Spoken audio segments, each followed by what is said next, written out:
যেমন জান্নাতে 70টা হুর দেওয়া হবে, এই 70 খানা হুর আপনার সেবা করবে, আপনার সেবা করবে। শুধু সেবা নয়, যেমন দুনিয়াতে স্বামী স্ত্রীর মিল হয় ওই রকম ভাবে জান্নাতে মিলেরও ব্যবস্থা থাকবে। তবে আপনি নাপাক হবেন না, আপনার খাবার খেলে পায়খানা পাবে না, খাবার খেলে পেশাব হবে না, আপনার গ্যাস অম্বল হবে না, আপনার জ্বর জ্বালা হবে না। জান্নাত এমন একটি জায়গা, একবার খাবার খেয়ে নেবে, আমার আল্লাহ একটা ঢেকুর উঠিয়ে দেবে, ওই ঢেকুরের মাধ্যমে সব হজম হয়ে যাবে, আপনার পেশাবেরও প্রয়োজন হবে না, আপনার পায়খানারও প্রয়োজন হবে না। বলুন সুবহানাল্লাহ। আপনি জান্নাতে হুর পাবেন, যদি জান্নাতি হতে পারে 70 খানা হুর, আপনার মধ্যে 70টা হুরের সঙ্গে থাকার ক্ষমতা দেওয়া হবে। বলুন সুবহানাল্লাহ। কিন্তু নাপাক আপনি হবেন না। তাহলে ভাবুন, এই দুনিয়াবি মজা বা দুনিয়াবি এই ভোগগুলো পেতে চান, না আল্লাহর জান্নাতের এই চিরস্থায়ী ভোগ পেতে চান? এটা আপনারাই ডিসাইড করবেন। চিরস্থায়ী সুখ পেতে চান না অস্থায়ী সুখ পেতে চান? কোন সুখ আমরা পেতে চাই? চিরস্থায়ী পেতে চাই না? ধরুন আমরা এক জায়গায় বেড়াতে যাচ্ছি, সেখানে 5 দিন থাকবো, তো 5 দিন থাকার জন্য সে জায়গায় 5তলা বাড়ি যদি আমি বানাই, তাহলে আমাকে মানুষ বোকা বলবে না? বলবে কি বলবে না? তাহলে 5 দিন থাকার জায়গায় একটা আমাকে ত্রিপল দিয়ে তাবু খাটালেই আমার যথেষ্ট, তাই না? তো আমাদের এই দুনিয়াটাও ধরো ওই রকম অল্প সীমিত কিছু দিনের দুনিয়া। এই দুনিয়া নিয়ে মেতে গিয়েছি আমরা। আমরা নামাজে যেতে পারি না, আমরা ভালো কাজে হয় না, আলেম ওলামার সঙ্গ আমরা দেই না। হুজুরেরা কোনো আলোচনা যদি আসর পরে, এশার পরে বলে আপনারা একটু বসবেন, আলোচনা করব, মুসল্লি খুঁজে পাওয়া যায় না, এতটাই কাজ উঠে পালিয়ে যায়, হুজুরদের কথা শুনতে চাই না। তাই আপনাদেরকে কদমে হাত রেখে বলবো, একটু পরিবর্তন হয়ে যান, নামাজ পড়ুন, ভালো পথে চলুন। বলতেছিলাম লম্বা ঘটনা, আমি ঘটনা লম্বা করব না। হুর বিনিয়াসি তিনি বললেন, হুজুর আমার কি মাফ হবে না? বলে অবশ্যই মাফ হবে। মাফের কথা শুনে বলে সব আগে ময়দানে আমি যাব। সুবহানাল্লাহ। কে যাবে? ইয়াজিদের ছেলে হুর বিন ইয়াজিদ। হযরতে হুর তিনি কি করলেন? চলে গেলেন ময়দানে। যাওয়ার পরে তাদের সঙ্গে লড়তে লড়তে হুর বিন ইয়াজিদ এক পর্যায়ে তারা একসঙ্গে আক্রমণ করে হুর বিন ইয়াজিদকে শহীদ করলো। অনেককেই তো শহীদ করেছে, কিন্তু আমি বাস হযরতে আলী আসগার আর আউন মুহাম্মদ এই দুইজনের কথা 10 মিনিট ধরে শেষ করতে, 5 মিনিট কি 10 মিনিটের মধ্যে আমি শেষ করতে, আর এগিয়ে যাব না। ঠিক আছে, শেষ করে দিচ্ছি। আচ্ছা, হযরত ইমাম হুসাইন রাদিয়াল্লাহু তাআলার সঙ্গে 72 জনের মধ্যে পুরুষ ছিল, মহিলা ছিল, বাচ্চা ছিল এবং ওনারা যুবক কিছু ছিলেন। আর ওনার বড় ছেলে ইমাম হুসাইনে হযরতে যাইনুল আবেদিন, উনি অসুস্থ ছিলেন, 22 বছরের ছেলে। উনি কিন্তু যুদ্ধের ময়দানে যাওয়ার জন্য যেতে পারমিশন চেয়েছিলেন, ইমাম হুসাইন যেতে দেননি। কেন? কারণ অসুস্থ অবস্থায় পারবেন না। দ্বিতীয়ত ইমাম হুসাইন বলেছিলেন, যদি সবাই গিয়ে আমরা শেষ হয়ে যাই, তবে আমার নানার বংশটা কিয়ামত পর্যন্ত কেমন ভাবে থাকবে। তাই তোমাকে ময়দানে যেতে হবে না, তুমি দুনিয়ায় থাকবে। ওদিকে মদিনায় আছে কে? মদিনায় সুগরা, আর এদিকে যাইনুল আবেদিন, আরো কয়েকজন মহিলা, সবাই পরবর্তীতে মদিনায় চলে গিয়েছিলেন। আমার আল্লাহ পরবর্তীতে যাইনুল আবেদিনের মাধ্যমে, হযরতে সুগরার মাধ্যমে, ওনাদের মাধ্যমে সারা পৃথিবীতে আমার নবীর বংশ, সৈয়দ বংশ ছড়িয়ে দিয়েছে। বলুন সুবহানাল্লাহ। দুনিয়ার নিয়ম পিতার, আপনার কিনা দুনিয়ার নিয়ম হচ্ছে সন্তানের দিক থেকে বংশ পরম্পরা ধরা হয়, তাই না? দুনিয়ার নিয়ম। কিন্তু আমার নবীর জন্য আলাদা নিয়ম, নবীর ক্ষেত্রে মেয়ের দিক দিয়ে বংশ পরম্পরা ধরা হয়। বলুন সুবহানাল্লাহ। তাই তো বলে নবীর সঙ্গে কারো মিল হবে না, নবীর সঙ্গে মিল হবে না।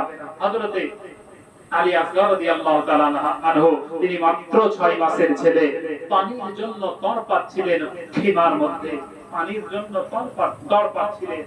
তখন ওরা উপজান হযরতে যায়েনব তিনি সন্তানকে নিয়ে আসলেন। আসার পরে বলেন, ভাই সন্তান তো কোনো মতেই থামানো যায় না, মায়ের স্তনে দুধ নাই, কি করব? এর আগে সবাই শহীদ হয়েছেন, হযরতে আব্বাস ইলমদারও শহীদ হয়েছেন। আমি হলো যাচ্ছি না, লম্বা ঘটনা। ইমাম হুসাইন কি করলেন? তিনি বললেন দাও বোন। বিবি জয়নবকে বললেন দাও, আমি নিয়ে যাই, দেখি তাদের যদি দয়া হয় আমার সঙ্গে দুশ্মনী, তার সঙ্গে তো নয়। ইমাম হুসাইন এইভাবে হাতে হযরতে আলী আসগর রাদিয়াল্লাহু তাআলা আনহুকে তুলে নিয়ে বলে, দেখো আমার 6 মাসের কলিজার টুকরা আলী আসগর, একেও তোমরা 3 দিন পানি দাওনি, আমার বিবির স্তনে দুগ্ধ নাই, দুধ পান করে যে সে তার পিপাসা নিবারণ করবে সেটাও নাই, তো তোমরা এক কাজ করো, আমার অন্তত পক্ষে 6 মাসের এই বাচ্চাটাকে একটু পানির ব্যবস্থা করো।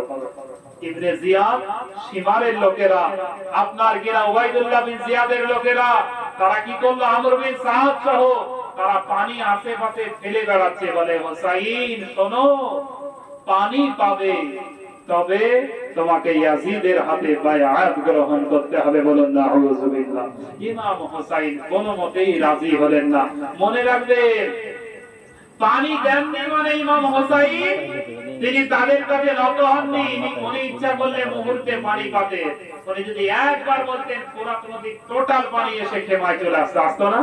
যেমন করে খাজা আজমিরি, হিন্দাল ওয়ালি, শাহনশাহ ওয়ালি, হযরত খাজা মঈনুদ্দিন চিশতির মুরিদের মাধ্যমে 1 লোটা পানি সারা আনা সাগরের পানি লোটার মধ্যে চলে এসেছিল। উনিও নবী বংশের, তবে অনেক পরের একজন নবীর বাগানের ফুল। তাহলে যদি আমার নবীর স্বয়ং নওয়াসা, যাকে নবী আমার বলেছে আল হাসানু মিন্নি ওয়া আনা মিনাল হুসাইন, হাসান আমার থেকে আর আমি হুসাইনের থেকে, নবী আমার বলেছে ওই হাসান রাদিয়াল্লাহু তাআলা তিনি একবার যদি ফোরাত নদীর পানিকে আসতে বলতে, বলুন ফোরাত নদীর পানি খেমায় আসতে আসতো কি আসতো না? অবশ্যই আসতো। কিন্তু উনি চান না, উনি চান নানার হাতে জান্নাতে হাউজে কাউসারের পানি পান করতে। বলুন সুবহানাল্লাহ। যখন এইভাবে সন্তান দিয়ে পানি চাইলে তারা তো দিল না, উনি নত স্বীকার হলেন না। উনি বললেন আমার সব চলে যায়, তারপরে তোমাদের হাতে, ইয়াজিদের হাতে, পাপাচারী ইয়াজিদ, যে ইয়াজিদ মহিলাদেরকে নিজের বোনকে বিবাহ হালাল করেছে, যে ইয়াজিদ কাবাতে আপনার আক্রমণ করেছে, যে ইয়াজিদ মদকে হালাল করেছে, যে ইয়াজিদ মসজিদে নববীর মধ্যে ঘোড়া ভরে দিয়ে মসজিদে নববীকে অপমানিত করেছে, এই ইয়াজিদের হাতে আমি কখনোই বায়াত করতে পারবো না। হঠাৎ করে দূর থেকে একজন ব্যক্তি ইমাম হুসাইন রাদিয়াল্লাহু তাআলা আনহুর কলিজার টুকরা আলী আসগর রাদিয়াল্লাহু তাআলা আনহুকে নিশানা করে একজন ব্যক্তি তীর মারলো। তীরটা এসে হাতে এইভাবে ছিল আলী আসগরকে নিয়ে, ইমাম হুসাইন হঠাৎ করে তীরটা এসে কনকনানির নিচে মানে সিনা এসে আলী আসগরের মধ্যে তীর ঢুকে গেল। সকলে বলুন ইন্না লিল্লাহি ওয়া ইন্না ইলাইহি রাজিউন। ইমাম হুসাইন রাদিয়াল্লাহু তাআলা আনহু হযরত আলী আসগরকে নিয়ে অধর নয়নে ওনার চোখ দিয়ে পানি ঝরে, তারপরেও বুকটাকে পাথরের মতো করে খেমার কাছে এসে বোনকে ডাক দেয়, যাই না বিবিদেরকে ডাক দেয়, কে কোথায় আছো, একবার বেরিয়ে আসো। আমার কলিজার টুকরা হযরত ইমাম আলী আসগর, তিনিও শহীদের মর্যাদা পেয়েছে। গর্ব এটা আমার, আমার আল্লাহ আমার 6 মাসের শিশুকেও কবুল করে নিয়েছে। বিবি যায়নাব বেরিয়ে, ওনাকে আর আটকানো যায় না। নবীজির এই কন্যা মা ফাতেমার কন্যা হযরতে বিবি যায়নাব রাদিয়াল্লাহু তাআলা আনহা তল পাচ্ছে, ওদিকে ওনার মা আলী আসগরের মা তো অজ্ঞান হয়ে গিয়েছে। তারপরে ইমাম হুসাইন রাদিয়াল্লাহু তাআলা আনহু তিনি তারপরে কঠোর হয়ে তিনি ময়দানে বা সেখানে থাকলেন। এদিকে বিবি যায়নাব রাদিয়াল্লাহু তাআলা আনহা তিনি বলেছিলেন, ভাইজান আল্লাহ তাআলা মুসিবতকে অনেক সময় পাল্টে দেয় কিসের মাধ্যমে? মুসিবতকে সাদকার মাধ্যমে। তাই সাদকা দিতে চাই আমি, আমার একটা কথা আপনাকে নিতে হবে। বলে কি বোন? বলে আমার 2টো ছেলে আউন ও মুহাম্মদ, যাদের বয়স কারো হয়তো 8-10, বর্ণনা অনুযায়ী হয়তো কম বেশি বলা হয়, 8-10 বছরের তরুণ ছেলে। তো বলে আমার 2 ছেলে আউন ও মুহাম্মদ আপনার ভাগ্নে ইমাম হুসাইনকে বলছে, আমার 2 ছেলেকে আপনার আগে আমি যুদ্ধের ময়দানে দিতে চাই। বলুন সুবহানাল্লাহ। আচ্ছা বলুন 8 বছরের 10 বছরের ছেলে তারা কি ময়দানে যেতে পারবে? যুদ্ধ করার ক্ষমতা তাদের হবে? ইমাম হুসাইন তো মানতে রাজি না। তখন বলে, আমার আম্মা জান কি বলেছিলেন? হুসাইন মানে মা ফাতেমা বলেছিলেন ইমাম হুসাইনকে, হুসাইন শুনে নাও, তোমার বোন বিবি জাইনাবকে তুমি কখনোই তোমার থেকে আলাদা করবে না, আর ওর কথা তুমি শুনবে, তোমার কথা সে শুনবে। বলে, আমার মায়ের কথা আপনার মনে নাই? আমার একটা দাবি মানতেই হবে। ইমাম হুসাইনকে যখন মায়ের কথা ইয়াদ করে দিলে, ইমাম হুসাইন রাদিয়াল্লাহু তাআলা আনহু উপায় পেলেন না।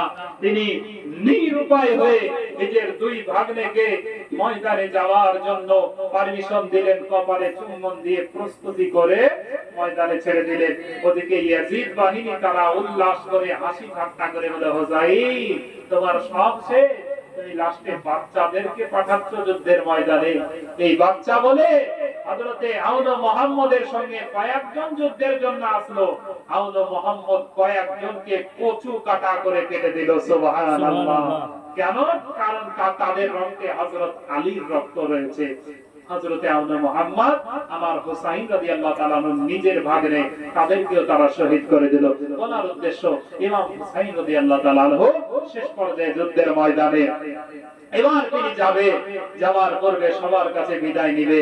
হঠাৎ করে হযরত জয়নুল আবেদিন ওই ইমাম হুসাইনের বড় ছেলে, তিনি বললেন, আব্বা হুজুর আমি যাব। বলে, না তোমার যাওয়া হবে না, তুমি গেলে আমার নবীর বংশের চিহ্ন থাকবে না, তাই তোমাকে থাকতে হবে। যাই হোক, বলার উদ্দেশ্য, নবী আমার বাক্স খুললে, ইমাম হুসাইন বাক্স খুলে তিনি কি করলেন? আব্বা হুজুরের তলোয়ার, জুলফিকার তলোয়ার নিলেন, নানা জানের পাগড়ি নিলেন এবং হযরতে আমির হামজার ঢাল নিলেন, ভাইজান ইমাম হাসাইনের কমর পাট্টা নিলেন। তারপরে যুদ্ধের সরঞ্জাম নিয়ে ময়দানে নেমে গেলেন। ময়দানে যখন নামলে, নামার পরে তারা দল দল ভাবে চলে আসে। ইমাম হুসাইনের কাছে কেউ টিকতে পারে না, কেউ টিকতে পারে না। কিন্তু একটা মানুষ কতক্ষণ 3 দিন পানি পান করেনি, জিভগুলো শুকিয়ে গিয়েছে, আঠা আঠা হয়ে গিয়েছে। ইমাম হুসাইনের শরীরে তীর মারতে আরম্ভ করেছে। কয়েকটা তীর বন্ধন লাগার পরে হঠাৎ ইমাম হুসাইন তিনি মনে পড়েছে, আজকে তো শুক্রবার জুমার দিন। বললেন, তোমরা একটু সময় আমাকে দাও, আমি 2 রাকাত ফরজ নামাজ আদায় করতে চাই। ইমাম হুসাইন রাদিয়াল্লাহু তাআলা আনহু তিনি নামাজ পড়লেন। তারাও নামাজ পড়বে জুমার দিন, তারাও তো নামাজি, কিন্তু এর মধ্যে দুটো দল আছে, একটা হুসাইনি, একটা ইয়াজিদি। এখনো দুনিয়াতে ইয়াজিদি কিছু মানুষ আছে যারা ইয়াজিদকে রাদিয়াল্লাহু তাআলা আনহু বলে। বুঝতে পারলে? ইয়াজিদি মুসলমান যদি হয়, ও কিয়ামত পর্যন্ত যতদিন দুনিয়াতে বাঁচবে, ও হাজার ইবাদত করলেও জীবনেও কোনদিন কবরেও শান্তি পাবে না, জান্নাতের সুগন্ধ পাবে না। যারা ইয়াজিদের পক্ষ নেবে।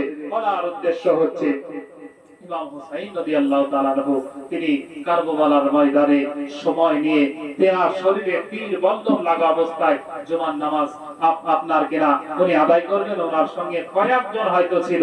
নামাজ পড়তে পড়তে হঠাৎ করে সীমার চলে আসলো।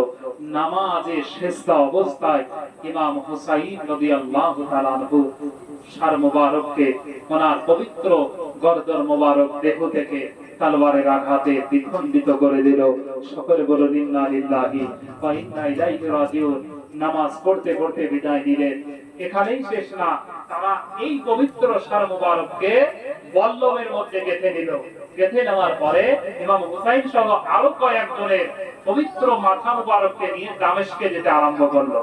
যারা বলে ইয়াজিদের হাত ছিল না, তারা আজকে বুঝতে পারবে যে দামেস্কে নিয়ে যাওয়ার সময় বহু ঘটনা আছে। তবে দামেস্কে যখন নিয়ে যাওয়া হলো, তখন ইয়াজিদ ইমাম হুসাইনের পবিত্র সার মুবারককে দেখে বলেছিল যে, হে হুসাইন, আজকে তুমি যদি আমার হাতে বায়াত করে নিতে, তাহলে তোমাকে আমি মদিনার গভর্নর বানিয়ে দিতাম, উঁচু পদ দিয়ে দিতাম।